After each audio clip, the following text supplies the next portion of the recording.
প্রেমিক প্রেমিকাদের দ্বীপে নাকি চলে আসলাম। এই দ্বীপ নাকি ভালোবাসার মানুষদের জন্য।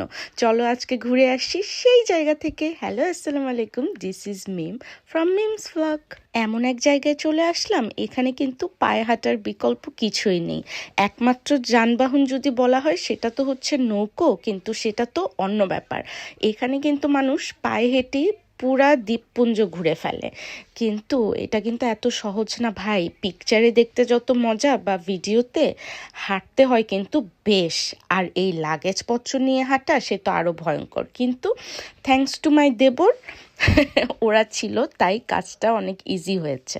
সরাসরি এয়ারপোর্ট থেকে আমরা চলে আসলাম আমাদের উদ্দেশ্যে। আরও একটা ইন্টারেস্টিং জিনিস দেখলাম, এখানে না ট্যুরিস্টরা গাড়িগুলোকে পার্কিং করে রাখে 1 দিন 2 দিন, যতদিন এখানে স্টে করে। কারণ এই দ্বীপের ভিতরে তো আর গাড়ি নিতে পারবে না। তো দেখলাম, মনে হলো 4-5 তলা সমান শুধু পার্কিং লটে, ওখানে শুধু গাড়ি আর গাড়ি। যাই হোক, আমরা কিন্তু মালপত্র বাসায় রেখে, বাসা বলছি কারণ আমরা কিন্তু এয়ারবিএনবি টাইপ রেন্টেড হাউস নিয়েছিলাম। আমরা কিন্তু আসল জিনিসে চড়ে আসলাম। এই যে এখানে বিখ্যাত নৌকো। এক কথায় এই এক্সপিরিয়েন্স কিন্তু বলবো অসাধারণ। এইরকম পড়ন্ত বিকেলে শান্ত পরিবেশে নৌকোতে চড়ার কিন্তু মজাই আলাদা।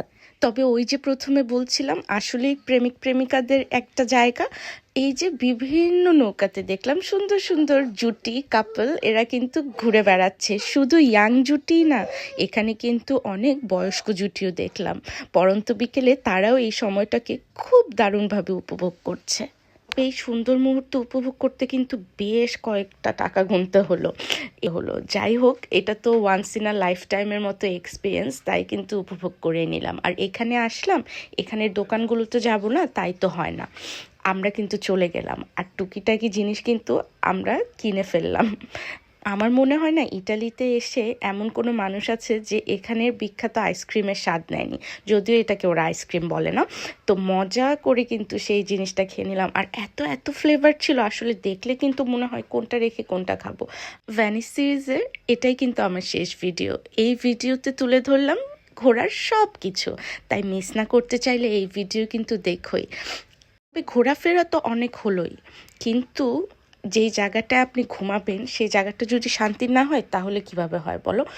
আমাদের এই রেন্টেড হাউস কিন্তু এক কথায় চমৎকার ছিল। একদম ঘরোয়া পরিবেশ আর সব ফ্যাসিলিটি সহই ছিল, তাই আমরা কিন্তু এখানে স্বাচ্ছন্দ্যেই ছিলাম। এমনকি মজাদার বাঙালি খাবারও খেতে পেরেছি, যেটা কিন্তু হোটেল নিলে কিন্তু কোনোভাবেই সম্ভব না।